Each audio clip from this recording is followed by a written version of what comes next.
Right then, it's a quick walk around video of an absolutely stunning CR-V. This is a 2.2 EX manual, covered just 69,000 miles with a lovely history. But it's got a few little extra bits on the outside which combined look fantastic.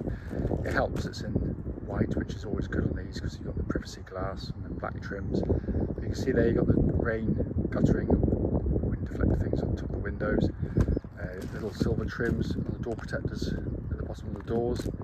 When you come around the front, you've got this lovely grille, optional grille on the car, and the fog lamp surrounds are optional as well.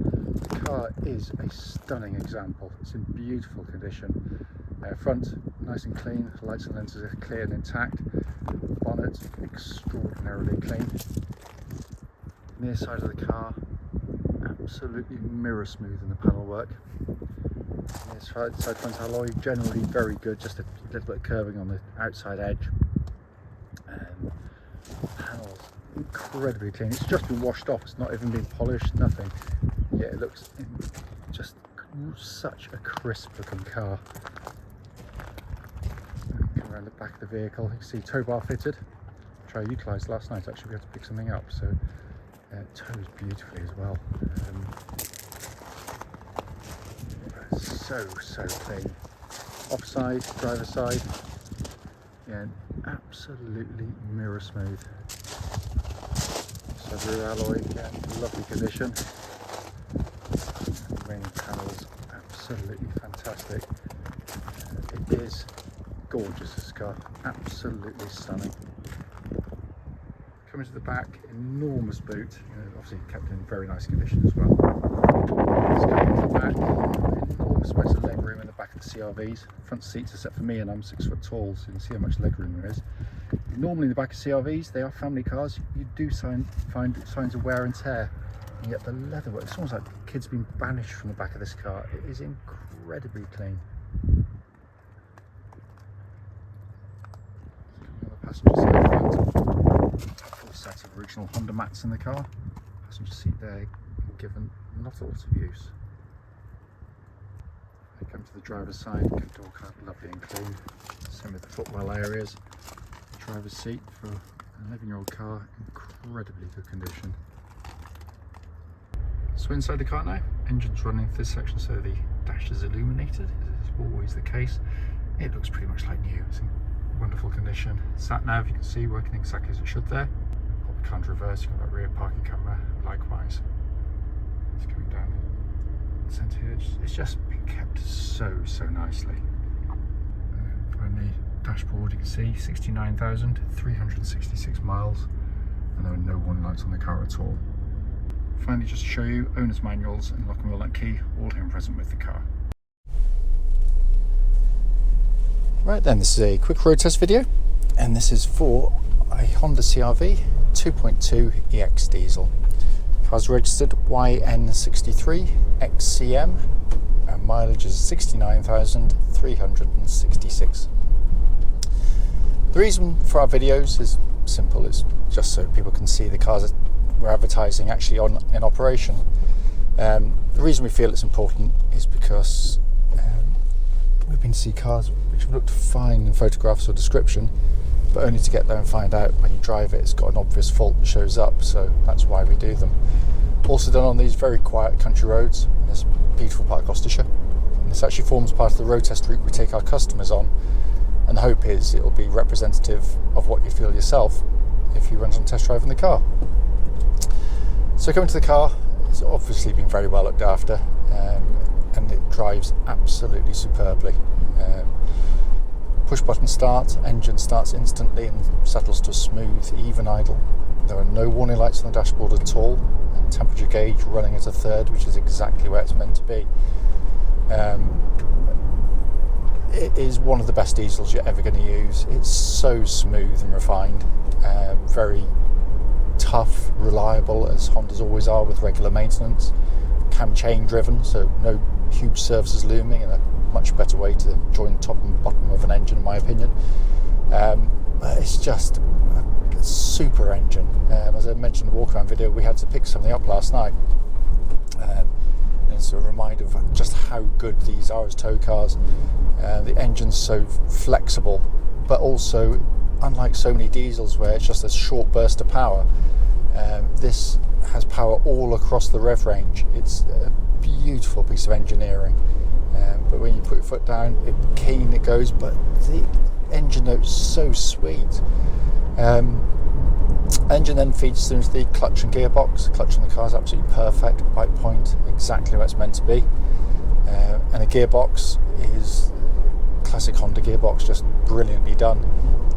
Positioning the gear levers, perfect. The angle of change, absolutely perfect. And then you've got very short throw gearbox as well. It's just it's a gearbox you actually enjoy using, rather than having to use so many of its competitors that feel kind of clunky and long-winded and vague, and yet this is the absolute opposite of all of those. Brilliantly done, and it feels exactly as it would have done when it was new. There's just no wear in it at all. And just coming onto the chassis of the car, the suspension of the vehicle is really well sorted. Honda have always done this well. The ride is very comfortable, very well judged. There's absolutely no rattles, clonks, anything from underneath the vehicle. But what it does so well. Ignore road testers that say they're not very sporty or not very exciting. They're not meant to be. They're really not meant to be. It's just meant to be a car that's meant to get you from A to B comfortably, and that's not an easy thing to achieve with a tall vehicle, because if you go for soft springing, you end up with lots of lurching around the corners. If you go too hard, you end up with a brittle ride. But this manages to combine the supple ride, but with also very smooth changes of direction. It never gets flustered in any way. It's very, very capable. Steering, incidentally, track's absolutely dead straight. There's no vibrations at this speed, or any speed up to legal limit actually. So all in good order. Brakes on the car, to make sure no one's directly behind me. Really, really good. I know they're good because I tried them last night. No pulsing, no vibrations coming back through the brake pedal. So again, all very, very good indeed. And then we come inside. Beautifully built cars. No squeaks, no rattles. Made out materials that are designed to withstand, heavy day-to-day family use, and it does it incredibly well. But it's also just a really, really nice place to sit and drive a car, because you've got fantastic visibility all around, helped by these huge wing mirrors on the car. A dash layout which is very simple, easy on the eye, high quality in terms of the controls, and very easy to use. I always say, within a couple of days of driving a CR-V, you've mastered it really. It's very intuitive. Sat nav, as you can see, functioning perfectly, very simple to operate, and obviously incorporates the big screen reverse park camera on the screen as well.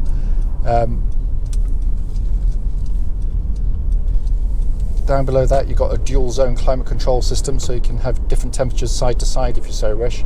That pumps out lovely cold air, by the way, so all functioning perfectly. As I always say, that what I love about the Hondas is that every single button you press, twist, operate has a very high quality feel to it. Really satisfying. Heated seats, again, all working exactly as they should. And then dash binnacle in front, simple legible dials, easy on the eye again, just impart the information and that's it, but really nicely detailed. And then you've got this lovely leather-bound steering wheel. It's been kept in beautiful condition, this car, really has. And the drive of the car matches that perfectly. Finally, just to explain, this is a four-wheel drive version of the CR-V, but there is no button, no way to activate it, because it does it automatically. Honda worked out very quickly that the vast majority of their drivers will be driving the car in perfectly good conditions where you don't need four-wheel drive on. So basically it runs in two-wheel drive pretty much the whole time, front-wheel drive, which is the most efficient way to pull a car along. Should it need to go into four-wheel drive, it'll do so itself.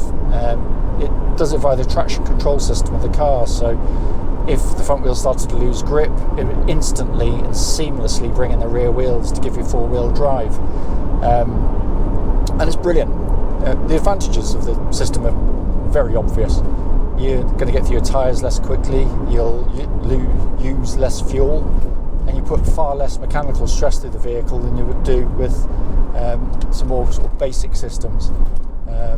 It's so robust that I genuinely cannot remember in nearly 30 years of selling these things ever putting a spanner on the four-wheel drive system on one of them. So it is a tough system indeed. As I said at the start of the video, the point, brief as it is, and unfortunately it's getting a bit darker now, is just to show the car in operation, feedback on any issues. There's none at all. It drives absolutely beautifully.